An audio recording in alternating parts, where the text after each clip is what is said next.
Cuando un magnate de la construcción es asesinado, Stan era un hombre fuerte. su esposa pasa a ser la principal sospechosa.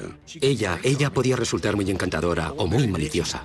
Y la búsqueda de pistas de la policía Uno de ellos detectó algo que brillaba entre los arbustos. Se inclinó, lo recogió y resultó ser el arma homicida. ¿Fue un atraco, un crimen relacionado con la droga, una esposa vengativa? Quizá las tres cosas. Descúbranlo esta noche en Poder, Privilegio y Justicia. Viernes 7 de marzo de 1986, 5:30 de la mañana. Las sirenas taladran el silencio de la madrugada en el elegante barrio residencial de Coconut Grove, en Miami, cuando la policía llega a la puerta de una mansión de piedra caliza. Dentro el escenario es todo menos magnífico. En un dormitorio del piso superior, aparentemente al magnate millonario de la construcción, Stanley Cohen, le han disparado mortalmente mientras dormía. Su esposa Joyce cuenta a la policía que unos intrusos son los responsables del crimen. Fue como sacado de un guión de corrupción en Miami. El miembro de la Jet Set, Stan Cohen, había ganado una fortuna en el negocio de la construcción. Tenía una esposa joven y atractiva a la que le gustaban las drogas y las fiestas. Encontrar personas que hubieran querido verle muerto era fácil. Encontrar al asesino resultaría ser mucho más difícil. Stanley Cohen murió en su mansión de 25 habitaciones en Bayshore Drive, una de las calles más prestigiosas de Coconut Grove, jalonada de casas multimillonarias. La mansión era el símbolo de todo aquello por lo que Cohen había trabajado y tal vez, como la policía llegaría a creer, de lo que le mató. Era el símbolo del dinero. Stan era un hombre hecho a sí mismo, un hombre muy fuerte. Y había ganado dinero. Le gustaba ganar dinero y entendía de eso. Y poseía una casa en un lugar muy prominente del Grove, en la avenida 17 con Bayshore. Stanley Cohen vivía como un rey, pero no había nacido en el seno de la realeza. Nació en 1934 en una modesta familia de tenderos de Long Island. En 1948 la familia se trasladó a Miami. Cuando se hizo hombre supo exactamente lo que quería. Quería ser rico. En la Universidad de Florida estudió ingeniería y se granjeó la reputación de agresivo y pendenciero. El apodo de Stanley en la universidad era el estrujador, y eso era porque siempre que te veía, siempre que se acercaba a ti por sorpresa, te estrujaba la cabeza o te daba una colleja, te machacaba. Le gustaba hacerlo, ¿sabe? Siempre en broma, pero te estrujaba. Todo lo que hacía Stan lo hacía a lo grande y deprisa. Estando aún en la universidad se casó. Nada más licenciarse regresó a Miami y se metió de lleno en el mundo de los negocios. Era el año 1959 y para un hombre que quería dinero y poder, Miami ofrecía muchas oportunidades. Miami estaba en pleno auge, estaba al rojo vivo, y el negocio inmobiliario invitaba a poner tu dinero, porque lo comprabas hoy y mañana valía el doble. En 1963 creó la empresa constructora SAC, con su compañero de hermandad universitaria Marvin Sheldon. La tarea de Stan era procurar que el trabajo sobre el terreno se terminase a tiempo, que las cosas fueran como la seda. Yo era más bien el oficinista, él era el hombre de exteriores, gritaba y chillaba, pero lograba que el trabajo se hiciera. El suyo era un estilo más propio de una obra en construcción que de una suite de luna de miel. Hacia mediados de los 60, Stan se había divorciado y vivía en una ostentosa zona habitada por solteros en Coconut Grove. El Grove era un refugio para artistas y bohemios acaudalados, una comunidad en la que la gente creía en la buena vida. Una ciudad pequeña, artistas a la orilla del mar, buenos restaurantes, buenos bares pequeños. Y la clase de que vive allí, ¿sabe? Simpático. En aquella época, muchos de nosotros éramos solteros y creamos una especie de vínculo. Pasábamos muchísimo tiempo juntos. Bebíamos mucho y nos corríamos muchas juergas. A principios de los años 70, la empresa constructora de Stan le había hecho varias veces millonario, y aunque era una figura destacada en la escena social de Coconut Grove, su vida personal era un desastre.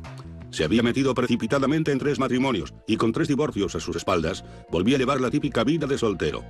Hasta que en 1974 conoció a Joyce McGillion, de 24 años, que recientemente se había mudado a Miami desde Chicago.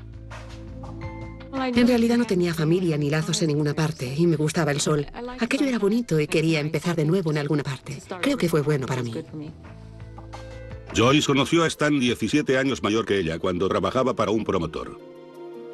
Él era el contratista general en aquella obra y empezamos, no sé, a charlar y después a comer juntos y bueno, fue así como nos conocimos. Joyce era callada e insegura. Stan era seguro de sí mismo y poderoso. En menos de un año se prometieron. Se enamoraron y se casaron. Stanley no tardaba mucho en enamorarse o en casarse. Pero Stan no quería casarse en Miami. Otra vez no. Mi marido conocía a tanta gente en Miami que dijo, no podemos casarnos aquí porque había que invitar a muchísima gente y propuso, nos iremos a Las Vegas. Fue muy emocionante. Yo era joven, fue muy emocionante. El ascenso social puede ser emocionante, pero también puede ser traicionero. Joyce Cohen no tenía ni idea de lo difíciles que se le iban a poner las cosas. A su regreso, el matrimonio de cuento de hadas de Joyce Cohen pierde el control, ya que Cenicienta descubre la cocaína. En el invierno de 1975, los recién casados Stan y Joyce Cohen se mudaron a una imponente mansión en Basehor Drive. Solo un año antes, Joyce era una secretaria que cobraba el sueldo mínimo. Ahora de repente era la esposa de un millonario. Aquello debió suponer una conmoción para la tímida nueva señora Cohen. Era auténticamente un pez fuera del agua. Tenía que llevarse bien con los amigos de Stan y sus esposas, algunas de las cuales tenían edad suficiente para ser su madre. Muy al principio de su relación con Stanley, era muy tímida, muy humilde y muy sencilla. No sabía mucho sobre las cosas buenas de la vida. Era solo una chica muy amable. Al principio, a mí personalmente no me gustó mucho, porque no era una persona muy sociable. En las fiestas que organizábamos se sentaba a un lado y parecía no encajar. Eso, por supuesto, a Stan no le gustaba. Quería que ella formara parte del grupo. Stan empezó a convertir a Joyce en la clase de mujer que encajaría en su mundo. Y la animó a dedicarse a su afición, el diseño. Tenía gusto para la decoración. Mezclaba antigüedades con cosas nuevas y todo eso. Su casa era muy bonita y ella lo decoraba todo. Tenía muy buenas aptitudes. Joyce creó su propia empresa de diseño de interiores con el respaldo del dinero de Stan. Gradualmente fue ganando confianza en sí misma. Empezó a vestirse mejor, a hablar más cuando estaba entre la gente y a disfrutar de las pieles, las joyas y la ropa de diseño que acompañaban el hecho de ser la señora Cohen. Stan Cohen hizo de Joyce Cohen lo que ella acabó siendo, una persona de intensa vida social. Le proporcionó joyas, pieles, un jaguar y todo lo demás. Joyce no tenía todo eso. Stan Cohen se lo consiguió, y se lo consiguió por un motivo. La quería. ¿Fue una historia como la de Pygmalion? Diría que hasta cierto punto, sí. Stan también enseñó a Joyce a esquiar y viajaban regularmente a Aspen, Vail y Steamboat Springs, Colorado. Íbamos a distintos lugares con nuestros amigos y una vez fuimos a Steamboat y le encantó. Stan era en el fondo un vaquero.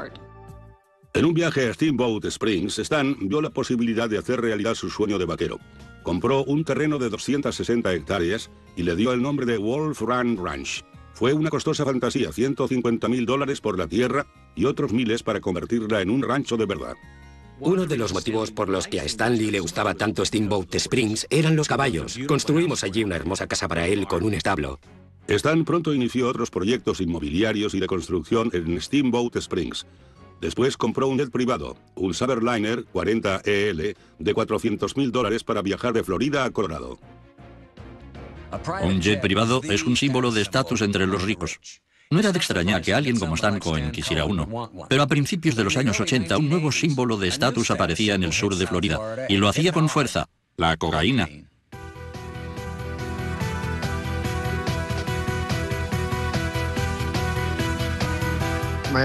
Miami estaba plagada de droga. Era casi una moda. Era casi como el combinado o la cerveza que se tomaba en las fiestas de fútbol de la universidad. Había rayas de coca sobre la mesa de café. Y quien quería esnifarla, lo hacía. Sabía que mucha gente lo hacía. Entrabas en el baño y encontrabas billetes de $1 enrollados y decías, alguien se lo está pasando bien aquí. Joyce y Stan también se lo pasaban bien con la cocaína. Stan me lo dijo. Resulta que una noche, cuando vi que no tomaba nada, le dije, oh, no estás tomando nada. Deja que vaya a buscarte una copa. Y me dijo, no he tomado coca y estoy exactamente donde quiero estar. Bien, vale. Si es así, está bien. Era como una droga social. Mucha gente la consumía. Nosotros tomábamos cuando íbamos a alguna fiesta o a algún sitio. Y pasó a ser como algo obligado socialmente, como cuando la gente se fumaba un porro o algo así. El hecho de que la cocaína fuera ilegal era como un estímulo añadido en la escena social de Coconut Grove. Pero con la cocaína llegó algo más: la delincuencia. Esa ola de delitos alimentados por la droga dio origen a un aterrador tipo de robo llamado invasión de hogar. Criminales armados estaban irrumpiendo en las casas y robando a las personas a punta de pistola. Stan instaló un sofisticado sistema de alarma. Después, todavía nervioso por los robos, tomó una fatídica decisión. Compró un arma de fuego para la casa. Pero la verdadera amenaza que planteaba la cocaína no estaba fuera de la casa de Stan, sino dentro. Joyce estaba cayendo en la dependencia y su personalidad estaba cambiando. Joyce, que era 17 años más joven que Stanley, no quería volver a casa y acostarse a las 10 o a las 11 de la noche. Era consciente de su posición en la vida y de que era muy atractiva. Estaba delgada, era muy bien parecida, quería salir, bailar y pasárselo bien. La que antes había sido tímida secretaria se había convertido en una mujer que vivía para salir e ir de fiesta, y Stan, en su mediana edad, no podía seguir su ritmo. Si ella hubiera consumido cocaína como un pasatiempo, no le habría avergonzado tanto, pero el hecho de que consumiera tanta cantidad le hirió. Notamos un cambio en su personalidad y hacíamos preguntas. La gente decía, oh, ha tomado cocaína. Me parece que con Joyce llegó a ser un problema más serio que cuando empezaron. Creo que llegó a crear un problema en su matrimonio. En diciembre de 1985, la pareja decidió que necesitaba pasar un tiempo separada. Joyce salió en el jet rumbo a Steamboat Springs para pasar todo el invierno. Stanley se me quejó amargamente. Creo que Joyce había destrozado el coche 4 o 5 veces allí. Y yo sabía que consumía cocaína. Stanley me lo había contado. Stanley empezó a pasar más tiempo en Miami. Joyce empezó a pasar más tiempo en Steamboat Springs. Salió a la luz más tarde que había infidelidades por parte de ambos cónyuges. En Coconut Grove circulaban rumores de que Stan estaba ya harto. Stan había logrado con éxito integrar a Joyce en su mundo. Ahora ella era adicta a ese mundo literalmente. Su matrimonio estaba al borde del abismo y Stan y Joyce se hallaban en una peligrosa encrucijada. Lo que Stanley dijo a Joyce fue, saldrás de este matrimonio tal como entraste, sin nada. Divórciate de mí y no sacarás nada. A nuestro regreso, un turbulento matrimonio llega a un violento final.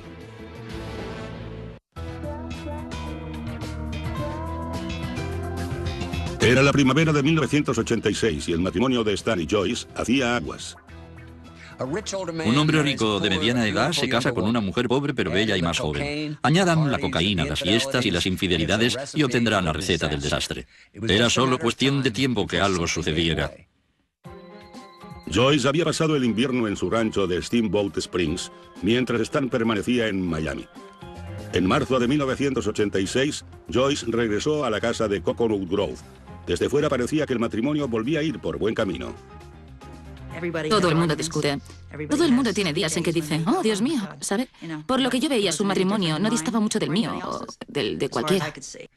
Cualquiera que lleve casado 10 años.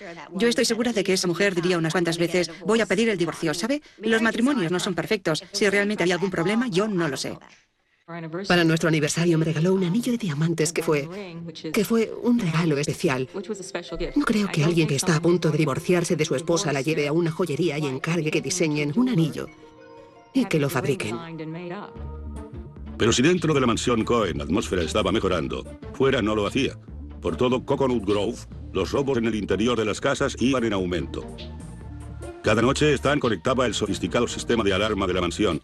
Cada noche se aseguraba de que su arma estaba en la mesilla de noche. Creía estar a salvo. Nada podía estar más lejos de la verdad. La noche del 6 de marzo, Stan se acostó temprano. Joyce se quedó levantada, reuniendo objetos para una subasta. A las 5:30 de la madrugada, la policía recibió una llamada de emergencia. Joyce Cohen había llamado al 911 histérica diciendo, ha pasado algo, mi marido está herido. La policía llegó enseguida. La puerta principal estaba abierta. Habían destrozado la puerta posterior de cristal que daba a la cocina. Y su marido yacía muerto en la cama con 4 disparos de arma de fuego en la nuca.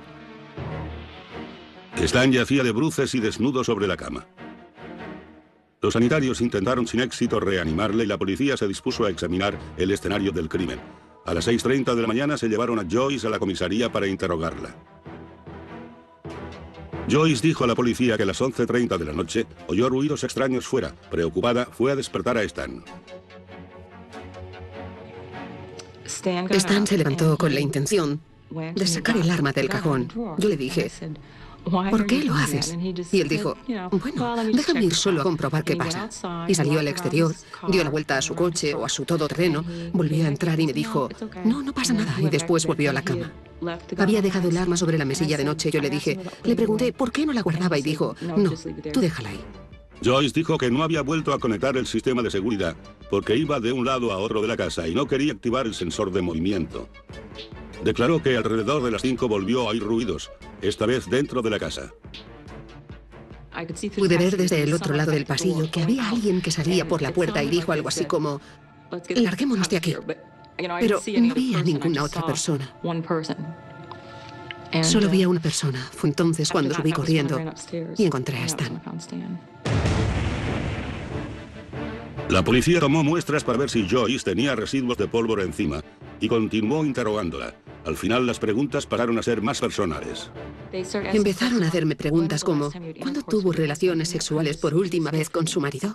Entonces fue cuando les dije, ¿por qué me preguntan eso? Y a partir de ese momento ya no quise hablar con ellos. Solo quería volver a casa y dormir. Joyce interrumpió bruscamente el interrogatorio y exigió hablar con su abogado. También exigió que la policía abandonara su casa. Llevaban 2 o 3 horas en la casa realizando su investigación. Llamaron a la casa, hablaron con el agente al mando y dijeron que salgan todos de la casa. Tendremos que obtener una orden judicial para poder volver a entrar en ella. El abogado de Joyce creyó que no eran las pruebas del asesinato lo que preocupaba a Joyce, sino las pruebas de la presencia de drogas. Me enteré de que podía haber cocaína en su casa. Y la policía quería volver a entrar en la casa después de que, al no llevar orden judicial, se les dijo que se fueran. Querían que ella les diera su consentimiento. Ross quería que la policía prometiera no juzgar a Joyce por posesión de drogas a cambio de que ella les diera acceso a la casa. Les dije, pueden llamar a cualquiera de los ayudantes del fiscal del estado si me aseguran que, si encuentran cocaína en la casa, no imputarán a la señora Cohen. Si me hubieran dicho que sí, habría aceptado con gusto que efectuaran el registro. Hasta entonces, Alan se negaba a permitirles volver a entrar. Mientras las horas pasaban, el escenario del crimen se deterioraba y, entre tanto, el cuerpo de Stan Cohen seguía en el interior. Decir que fue un extraño giro de los acontecimientos sería decir poco. A los investigadores se les niega el acceso al escenario del crimen y lo hace la esposa de la víctima. ¿Tenía miedo de que encontraran drogas o temía que encontraran algo más? A nuestro regreso, la policía descubre pruebas incriminatorias en el jardín delantero de los Cohen. 7 de marzo de 1986, 8:30 de la mañana. 3 horas después de haber sido llamados al escenario de un asesinato, la policía esperaba una orden de registro, ya que Joyce Cohen y su abogado les impedían la entrada en la mansión. Dado que el cuerpo de Stan Cohen seguía dentro, el tiempo era esencial. Los investigadores saben que los crímenes se resuelven con más facilidad en las horas inmediatamente posteriores. Cada minuto que pasa otorga más ventaja al criminal con respecto a la investigación. La policía tuvo que esperar horas antes de poder llevar a cabo la investigación del escenario del crimen dentro de la casa. Pero aunque la policía de Miami no podía entrar en la mansión Cohen sin una orden judicial, tenía libertad para buscar fuera. Uno de ellos detectó algo que brillaba entre los arbustos. Se inclinó, lo recogió y resultó ser el arma homicida, el arma que se empleó en el asesinato. Así fue como pasó. El arma resultó ser además la que Stan Cohen guardaba en su mesilla de noche, pero parecía que le habían limpiado las huellas dactilares. Entretanto, el cuerpo estaba aún en la casa, y al día siguiente, los medios de comunicación contaban historias de cómo la viuda había impedido la entrada de la policía en la casa. Eso, sin duda, a los ojos de mucha gente, fue un signo de culpabilidad, aunque no fuera así exactamente como sucedió. Finalmente, a las 2 de la madrugada, tras habérsele negado el acceso al escenario del crimen durante 8 horas, la policía obtuvo una orden judicial para volver a entrar en el hogar de los Cohen. Pero a causa de la demora, el forense tuvo dificultades para determinar la hora de la muerte. Según su opinión, lo más probable era que el crimen se hubiera producido aproximadamente entre las 2 y las 3 de la madrugada, aunque podía haber sido a las 5 de la mañana. La policía hizo otro descubrimiento crucial en el baño de arriba. Un pedazo de pañuelo de papel. En él encontraron residuos de pólvora y del maquillaje de Joyce. En la mañana de autos, la policía pasó un algodón por las manos de Joyce Cohen en busca de residuos de pólvora y los encontró. Los hallazgos parecían sustentar lo que los investigadores habían sospechado desde un principio. Siempre resulta sospechoso que desde el primer momento a la afligida esposa le preocupe más que la policía registre su casa a que puedan llegar a incriminarla. Por lo tanto, desde el primer instante era normal que Joyce Cohen despertara sospechas. El inspector del caso prácticamente anunció que iban a resolverlo de inmediato. Y creo que ya en ese momento pasé a ser su blanco. Pero la policía consideraba que todavía no tenía suficientes pruebas para arrestar a Joyce, aunque estaban seguros de que estaba involucrada. La teoría policial era que Joyce había matado a Stan, temiendo que un divorcio la dejara sin un céntimo y la privara de su recién adquirido estatus. Joyce era una persona que llevaba mucho tiempo dándose buena vida. Se desplazaba en jet y acudía a fiestas en los lugares más bonitos. Alternaba con la alta sociedad de Miami, también de Colorado. E iba a perderlo todo. Iba a ser echada de la casa sin nada. Joyce y sus amigos tenían una versión distinta. Yo pensé que había sido algún trapicheo de drogas que había salido mal, o que Stan había molestado a alguien a quien no debía molestar. Era un hombre que nunca había estado vinculado a nada peligroso. No tenía un círculo de amigos, ni un trabajo en el que estuviera en peligro. No tenía negocios sucios. Creo que tuvo algo que ver con sus transacciones. Él había dicho que iba a ganar mucho dinero y que se iba a retirar, ¿sabe? Pronto. Al parecer, había indicios de que estaba blanqueando dinero con la droga. No sé, pero creo que eso tuvo algo que ver con su muerte. Pero en menos de una semana, la policía encontró otra prueba forense que incriminaba a Joyce. Había pedazos de pañuelo de papel. Pedazos de pañuelo en la pistola que se consideraba el arma homicida, lo que parecía indicar que la habían limpiado. Y la policía logró relacionar esos pedazos del arma con el pañuelo de papel encontrado en el escenario del crimen. Es un papel similar al del pañuelo hallado en la papelera del cuarto de baño de Joyce, en el que había moco suyo. También había bismuto, un elemento presente en los cosméticos, y también una marca del retroceso del arma. Usaron esa prueba para decir, lo que sucedió fue lo siguiente. Joyce Cohen sacó un pañuelo de papel, se limpió la nariz y la cara, y así fue como el moco nasal y el maquillaje pasaron al pañuelo. Después cogió ese pañuelo, vio el arma en el suelo junto a la cama, la limpió y la arrojó por el balcón, y después escondió ese pañuelo de papel. Claro, la policía tenía pruebas, pero les iba a hacer falta algo más que un pedazo de pañuelo de papel en una papelera para conseguir una condena. Lo que en realidad necesitaban era un testigo. El 7 de marzo de 1988 marcó el segundo aniversario del asesinato de Stan Cohen. La policía tenía un archivo entero de pruebas circunstanciales contra Joyce Cohen, pero esta aún no había sido arrestada. Los fiscales sabían que con el dinero de Joyce Cohen respaldándola, les iba a hacer falta una acusación a toda prueba. Necesitaban desesperadamente un gran avance en este caso, y como ocurre a menudo, les vino de una fuente inesperada. En 1986, la policía de Miami detuvo a un ladrón de casa llamado Frank Zuccarello, que parecía poseer la clave para la resolución del caso Cohen. Había proporcionado información inicial sobre más de 50 robos con invasión de hogar. Y a aquellas alturas, Frank Zuccarello había hecho mención de varios homicidios, uno de ellos el del caso Cohen. A Zuccarello le iba a caer una seria condena. Estaba dispuesto a intercambiar información por lenidad. Dijo que había sido el jefe de la banda de ladrones que había matado a Stan Cohen. Frank Zuccarello identificó a dos personas más, Tommy Lamberti y Anthony Caracciolo, como miembros de una banda dispersa de ladrones con invasión de hogar. Consiguió su acuerdo. Dicho acuerdo garantizaba que a cambio de un testimonio veraz, se declararía culpable de 2 de los robos con invasión de hogar que había confesado, y que ellos coordinarían las diligencias con el condado de Broward, etc. De ese modo, cumpliría menos de 2 años de condena. A cambio del trato, Zuccarello contó a la policía una historia que dejaba a Joyce Cohen como una codiciosa asesina. Ellos frecuentaban los clubes nocturnos, las salas de fiestas de Coconut Grove, y allí fue donde tuvieron la oportunidad de conocer a Joyce Cohen. Según Frank Zuccarello, Joyce Cohen los contrató a los 3 para orquestar un robo falso, llevarse joyas, etc. Ella pensaba reclamar a la aseguradora y después repartirse el dinero con ellos. Dijo que después el plan pasó a ser de asesinato y que lo que Joyce quería que hiciera en realidad era asesinar a su marido. Zuccarello falló en varias pruebas del polígrafo y cambió su versión más de una vez. No obstante, la policía le creyó. Según Zuccarello, el ejecutor fue Anthony Caracciolo, en ese momento en prisión por otros cargos de robo. En octubre de 1987, Caracciolo fue acusado del asesinato de Stan Cohen, pero Caracciolo lo negó todo.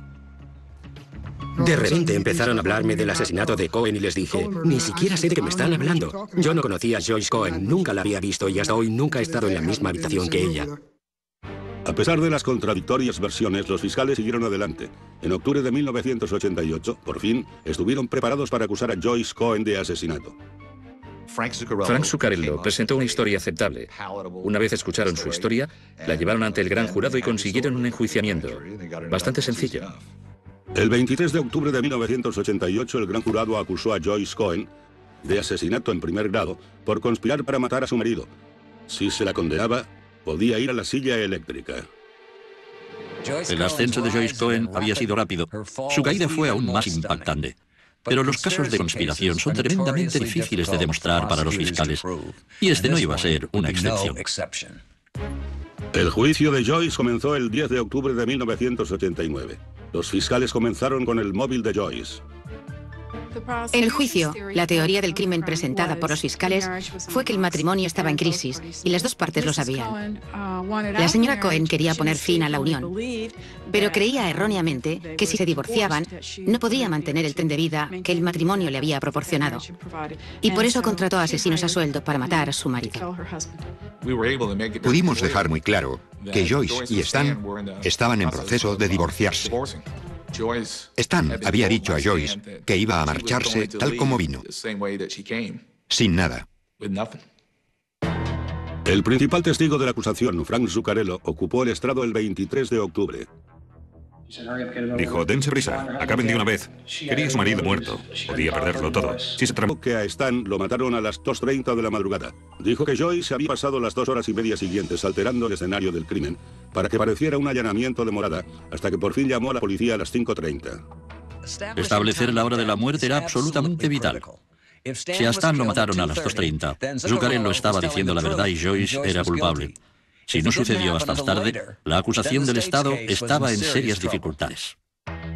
En su interrogatorio, el abogado defensor Alan Ross atacó la credibilidad de Zuccarello, poniendo de relieve sus delitos y mentiras previos ante el jurado.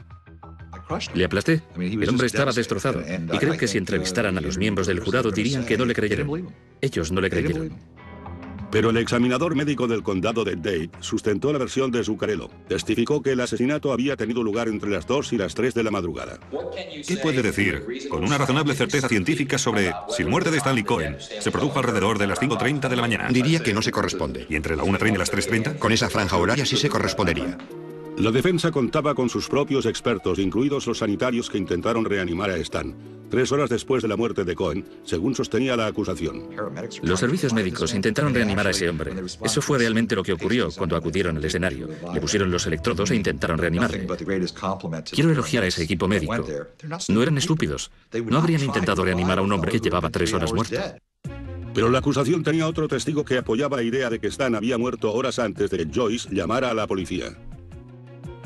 Alguien se presentó a declarar que había oído disparos en Coconut Grove en la mañana del 7 de marzo de 1986 y que el ruido procedía de la casa de los Cohen, y dijo que los disparos se produjeron entre las 2 y las 3 de la madrugada. La acusación tenía más pruebas contra Joyce. Había el pañuelo de papel hallado en el escenario del crimen. Y lo más incriminatorio de todo, los investigadores habían encontrado residuos de pólvora en las manos de Joyce. Puedo asegurar que el analista criminal que analizó los residuos de pólvora y testificó resultó muy convincente. Aquello fue muy perjudicial para ella. Y finalmente estaba la propia Joyce.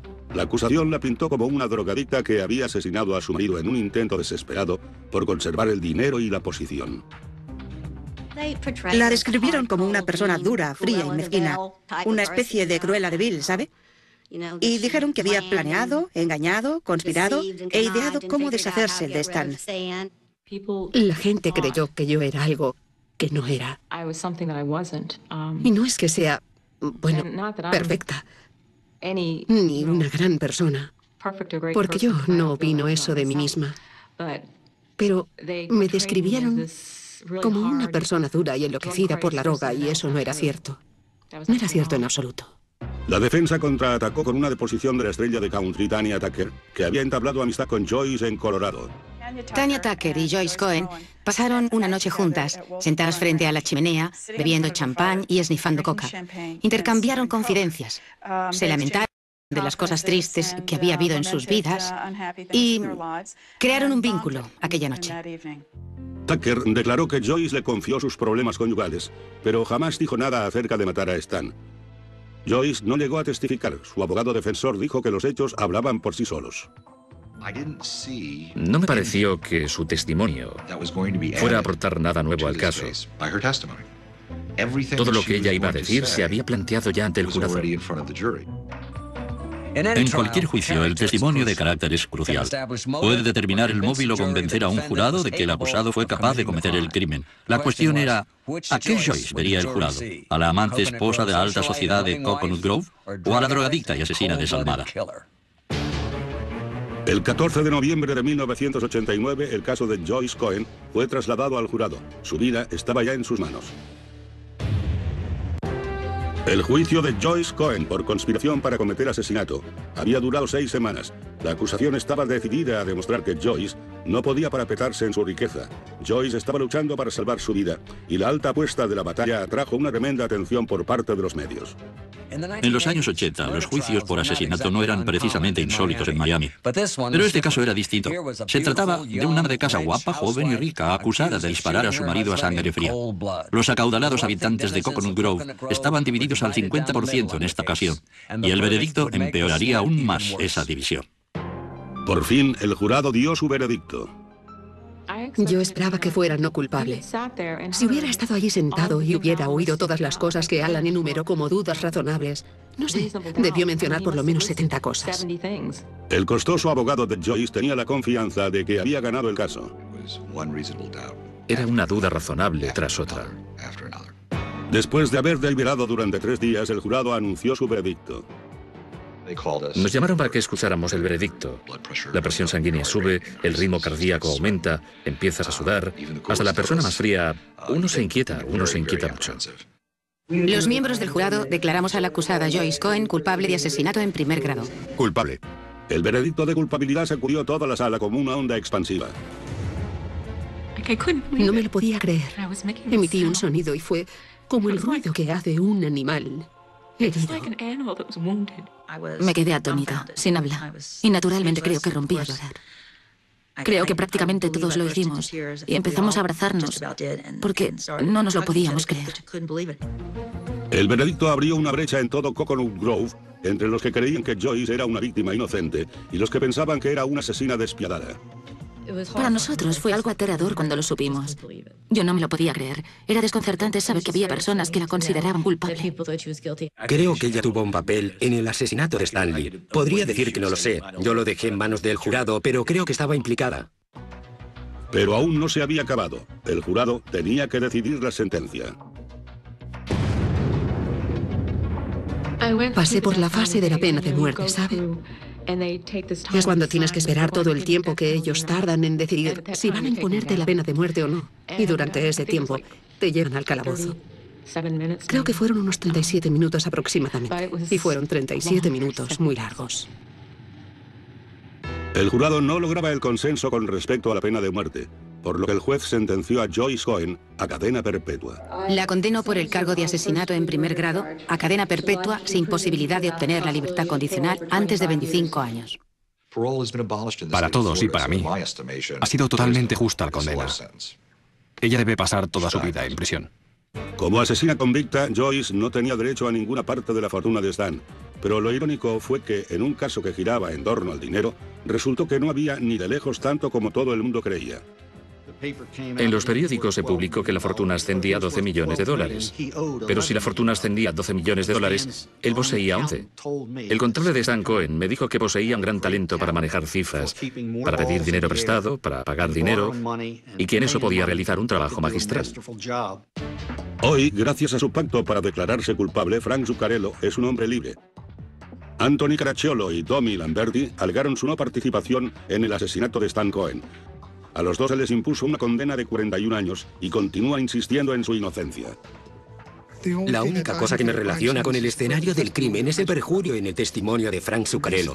Lo esencial es que hasta el día de hoy no he conocido a esa mujer. Y aunque se nos adjudicó a los dos el mismo caso en el mismo tribunal, no he estado en la misma habitación con ella ni en la misma sala del tribunal. Eso no ha sucedido. Jamás le he puesto la vista encima. El misterio del asesinato de Stan Cohen tenía que haberse resuelto, pero no fue así. 5 años después de la condena de Joyce, apareció la periodista de Miami, Gail Bright, asegurando que el principal investigador del caso le dijo en su momento que sabía que Frank Zuccarello había mentido sobre los asesinos a sueldo implicados en el crimen. Lo que dijo fue, no sucedió tal como todo el mundo dijo que había sucedido. No se trata de si Joyce Cohen es inocente o culpable. Se trata de que fue condenada en base a pruebas que a mí me dijeron que habían sido falseadas. Gail Bright llama a Alan Ross y le dice: Alan, no me mates. Espero que me perdones. Pero hace 5 años que sé esto. John Spear me dijo fuera de cámara que él no creía la teoría de que Zuccarello estaba diciendo la verdad. Alan Ross dice: no voy a matarte. Ven a comisaría y presta declaración. Y ella lo hace. Ahora Joyce Cohen intenta lograr que su sentencia sea revocada en un tribunal federal. La moción es su última oportunidad de lograr la libertad. A menos que la verdad salga a la luz, a menos que seamos capaces de demostrarla, jamás podré salir de aquí. Aunque algún día llegue a salir de la cárcel, es poco probable que Joyce Cohen regrese alguna vez a su vida de mansiones en la bahía y glamurosa vida nocturna.